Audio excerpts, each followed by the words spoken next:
Welcome back to সায়েন্সপিডিয়া। আমরা হচ্ছে যে লিবনিজ থিওরামে ক্যালকুলাস 1 এর চ্যাপ্টার 4b তে ছিলাম। লিবনিজ থিওরাম তো প্রিভিয়াসলি হচ্ছে যে আমরা কিছু থিওরামটা প্রুভ করছি, হ্যাঁ, এবং প্লাস একটা প্রবলেম সলভ করছি।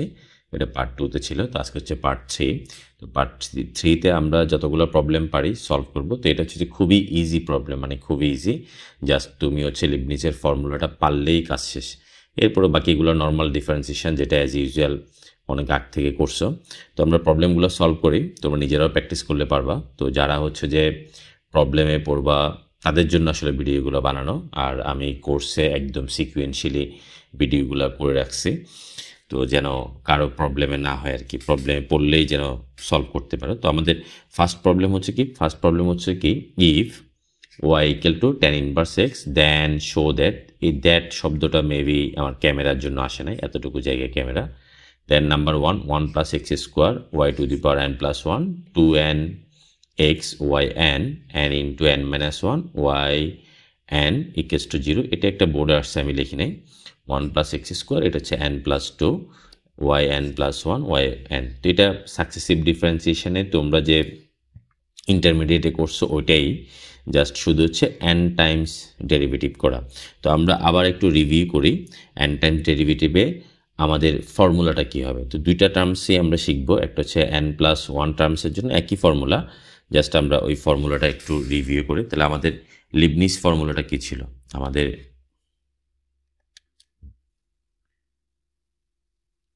লিবনিজ ফর্মুলা ছিল যে ইউ ভি কে যদি আমরা n টাইমস ডেরিভেটিভ করি তাহলে আমার কি থাকবে, ইউ একবার বাইরে থাকবে, ভিএন, ভিকে n বার করলাম অথবা ইউএনকে করলাম, সমস্যা নেই। তারপর এনসি ওয়ান বার হলো, তারপর ইউকে আমরা একবার ডেরিভেটিভ করব অ্যান্ড ভিকে n-1 বার করব, মানে একবার কম করব। এরপরে NC2 U2 অ্যান্ড VN-2, এভাবে আর টার্মস পর্যন্ত যাবে। এরপরে আমরা কি করব, লাস্ট পর্যন্ত থাকবে, এটা আসলে প্রসিডিওর হবে যতক্ষণ পর্যন্ত না একটা জিরো টার্মস চলে আসবে। তো সেটা আমরা দেখব গ্রাজুয়ালি। আর একটা হচ্ছে যে ইউ ভি যদি আমি n+1 ধরি, মানে n+1 টার্মসের জন্য করি, তখন হচ্ছে জাস্ট কিছু না, ইউ ভি n+1 হবে। এই যে তোমার NCN লিখছো, NC1 এর জায়গায় হবে যে তোমার n+1 C1, ঠিক আছে? বাকিগুলো সেম থাকবে। একটার হচ্ছে ডেরিভেটিভ সংখ্যা বাড়তে থাকবে, আর একটা ডেরিভেটিভ সংখ্যা তোমার কমতে থাকবে। এর বাইরে আর তেমন কিছুই নেই। তো আমরা প্রবলেমটা শুরুই করে দিই। ওকে, তো আমাদের কোশ্চেনটা কি ছিল? আমাদের কোশ্চেন ছিল, তো আমরা গিভেন দিয়ে শুরু করি। Solution given y equals to tan inverse x. তো আমরা এখানে যে জিনিসটা ফোকাস করতে হবে আমাদেরকে, n+1 আছে, তো তুমি চাইলে তাহলে n এর জন্য তো আমার ফর্মুলা আছে, সরাসরি n+1 করতে পারো, একটু প্যারা হয়ে যাবে। তো আমরা কি করবো, একবার করে ফেলবো। আবার এটাকে 2 এর জন্য করে দেন n এরও করতে পারো, অথবা সরাসরি n+1 বার ডেরিভেটিভ করতে পারো। আমরা বিভিন্ন প্রবলেমে গেলে যেটাতে ইজি হয় ক্যালকুলেশন, তো আমরা সেটাই করব। তো আমাদের ফার্স্ট প্রবলেম আমরা তাহলে ফার্স্টে 1 নিয়ে আসবো। তো 1 নিয়ে আসতে গেলে আমার কি হচ্ছে, একবার ডেরিভেটিভ করবো, ডিফারেন্সিয়েশন করবো। Now differentiating applying d on both side, এটাও লিখতে পারে applying d on both side, বা কিছু না লিখলেও চলবে। y1 ইকুয়াল টু 1 বাই, তাহলে tan ইনভার্স এক্সকে যদি তুমি ডেরিভেটিভ করে কি আসবে, 1 প্লাস এক্স স্কোয়ার। এখন এখানে প্রুফে দেখো y এর সাথে কি আছে, 1 প্লাস এক্স স্কোয়ার মাল্টিপ্লাই আকারে আছে। তাহলে তুমি কি করতে হবে, এই 1 প্লাস এক্স স্কোয়ারকে এটার সাথে মাল্টিপ্লাই করে দিবা। তো মাল্টিপ্লাই করে দিলে তাহলে আমার কি থাকতেছে, so 1 plus x square y1 equal to 1। এটা একটা ইকুয়েশন দিয়ে রাখি। এখন আমার প্রথম প্রুফটার জন্য n+1 আনতে হবে। তো অলরেডি আমার কি আছে, 1 আছে, তাহলে শুধু আমি n বার যদি ডেরিভেটিভ করে দিই তাহলে আমার কাজ শেষ। তাহলে অ্যাপ্লাইং dn লিখতে পারো,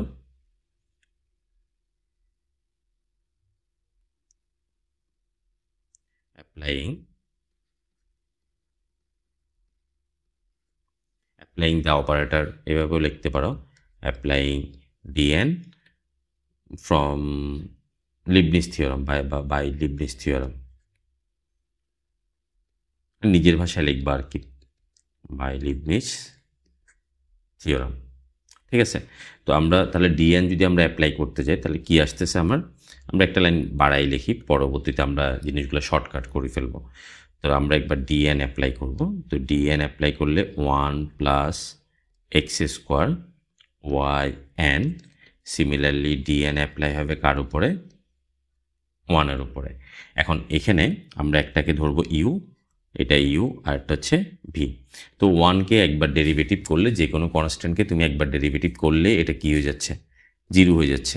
তাহলে তোমার আর দ্বিতীয়বার করার দরকার নেই, এটা অটোমেটিকলি 0 হয়ে যাবে। এখানে একটাকে ইউ ধরবো আর একটাকে ভি ধরবো। তো আমাদের অ্যাকর্ডিং টু ফর্মুলা, তো আমরা ফর্মুলা ওয়াইজ কী করতে পারি,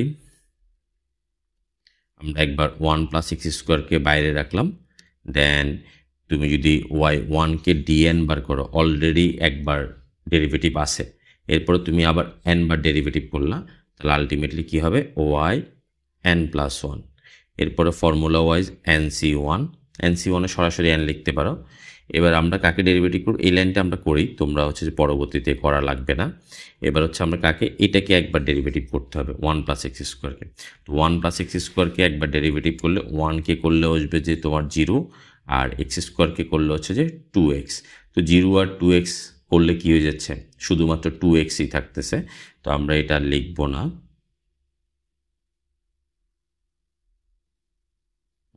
তাহলে nc1 2xকে 1 plus x square 2x, এটাকে একবার কম করব আমরা, yn+1-টাকে একবার কম করব। তো একবার কম করলে কি হবে, একবার কম করলে আমার আসবে যে yn, দেন এবার আসবে যে nc2, এখনও 0 হয় নাই, nc2। এবার আমরা কাকে করব, আবার আমরা 2xকে করব। তো 2xকে যদি ডেরিভেটিভ করি, 2 সহগ xকে করলে আসবে 1, তার মানে শুধু অনলি কি থাকবে, অনলি থাকবে যে আমার 2 থাকবে। দেন এবার yn-কে আরও একবার কম করব। তো আরও একবার কম করলে কি হবে, আরেকবার কম করলে yn-1। এখন আমি আবার যদি করতে যাই, সাপোজ আমি এটা লিখলাম এমনি, আমি যদি আরেকবার করতে যাই, আরেকবার করতে গেলে আমার কি ঘটনা ঘটবে, nc3 আসবে। ঠিক আছে, এই 2কে আবার করতে গেলে 0 চলে আসবে। তাহলে পরবর্তীতে তুমি যত টার্মই করবা না কেন, সবগুলো কি চলে আসবে, সবগুলো 0 চলে আসবে। তাহলে আমাদের আর এখানেই কাজ শেষ।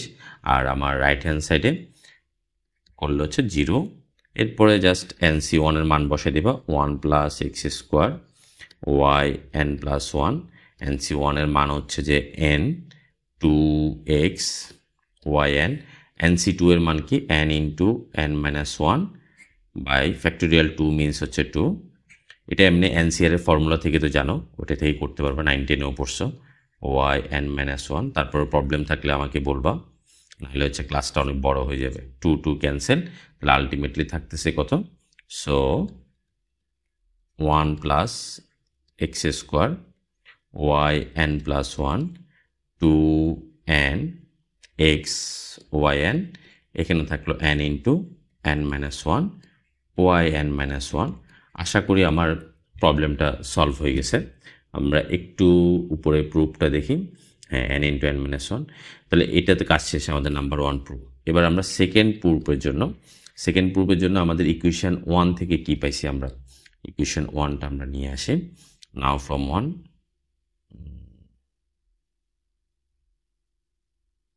কপি।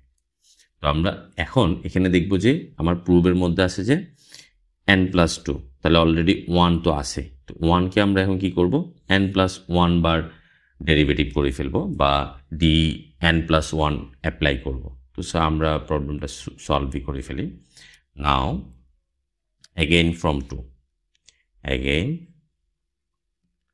from 1 we get, বা নিজের ল্যাঙ্গুয়েজে লিখলে হবে, কপি পেস্ট আসে না কেন, দুষ্ট ছেলে,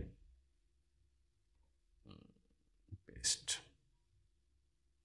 শর্টকাট কিগুলো কাজ করতেছে না, যার জন্য একটু প্যারা হয়ে যাচ্ছে। আচ্ছা, এখন আমরা এটাকে কি করব, যে applying the operator dn+1 on both side, বা ফ্রম লিবনিজ থিওরাম বা applying by from Leibniz theorem we get বললেও হচ্ছে। নাও তো আমরা এবার কি করব, dn+1 অপারেটরটা অ্যাপ্লাই করব। So 1 + x² y1, then right সাইডে কি থাকতেছে dn+1, 1কে আমরা একবার ডেরিভেটিভ করলাম। এখন এখানে দেখো, এখানে তাহলে সেম একটা ইউ আর একটা হচ্ছে ভি, তো আমরা ইউটা লিখে ফেলি। So 1 + x²। এখন আমরা কাকে করব, y1কে করব। কয়বার করব, n+1 বার করব। তো n+1 বার করলে আলটিমেটলি কি থাকবে, y n+2 থাকবে, শেষ। এরপরে আমাদের nc1, এখন nc1 তো না, আমি করছি কতবার, n+1 বার, তাহলে আমার আসবে যে n+1 c1, শেষ। এরপরে আমরা কি করব, আমরা করব যে 1 + x²কে, তাহলে সিমিলারলি 1কে করলে হচ্ছে 0 আর তোমার x² করলে হচ্ছে জাস্ট 2x। দেন তুমি এবার কাকে করবা, y1কে 1 কম হবে। তো y1 প্রিভিয়াসলি কত ছিল, y1 প্রিভিয়াসলি ছিল n+2, এখন একবার কম করলে তাহলে তোমার আসবে যে কি yn-1, yn+1 সরি। এরপরে n+2 nc2, তো nc2 তো আসবে না, আমার আসবে যে n এর পরিবর্তে আছে n+1 c2। সিমিলারলি 2x-কে আবার করলে জাস্ট 2 থাকবে আর এটাকে 1 কম করলে y1। এরপরে 2কে আবার যদি করে 0 হয়ে যাবে, তাহলে আমাদের আর দরকার নাই, আলটিমেটলি 0। এখন এটাকে একটু ক্যালকুলেশন করতে হবে, আর কিছুই না। 1 + x² yn+2, তাহলে n+1 এর c1 এর মান কত, n+1ই হবে। চাইলে তোমরা বের করতে পারো NCR এর ফর্মুলা দিয়ে, factorial n factorial r factorial n - r 2x y n+1। এখানে কি হবে, n ইন্টু, n এর পরিবর্তে হচ্ছে n+1 ইন্টু প্লাস হয়ে যাবে n into factorial 2, factorial 2 cancel, yn = 0, 2 factorial 2 value 2 cancel হয়ে গেল, তাহলে আলটিমেটলি থাকলো কি, সো 1 + x² y n+2। একটু সাজাটা যায় বইয়ের মতো, আমি দেখি বইয়ে, হ্যাঁ এইভাবে লিখছে, 2টা আগে লিখছে, n+1 প্রুভের মতো করে লিখবা, n+1। এরপরে হচ্ছে যে n ইন্টু, হ্যাঁ সেমই রাখছে, n into n+1 yn = 0, proved. আশা করি বুঝতে পারছো। আমাদের এর পরের ভিডিওতে আবার দেখা হবে। বাই বাই, ভালো থাকবা।